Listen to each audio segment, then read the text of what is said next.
നമുക്ക് ഈ മീനിൻ്റെ കൂടെ എങ്ങനെ ഒരു സലാഡ് വെച്ച് കഴിക്കാം എന്ന് നോക്കാം.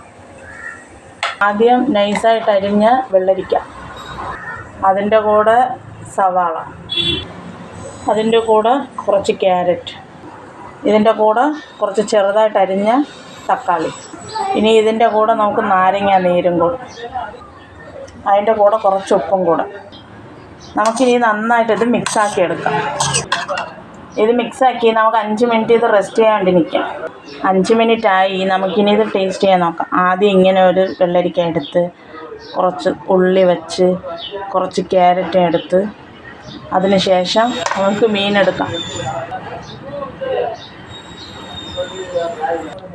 ഇനി നമുക്ക് കുറച്ച് മീനൊക്കെ ഇതിൻ്റെ കൂടെ ഇങ്ങനെ ഇതിൻ്റെ മുകളിൽ വെച്ചിട്ട് ഒരു വെള്ളരിക്ക കൂടെ ഇങ്ങനെ വെച്ചിട്ട് നമുക്ക് കഴിക്കാം. ഇങ്ങനെയാണ് ഞങ്ങൾ മീൻ കഴിക്കണം. കൊള്ളാം. Thank you.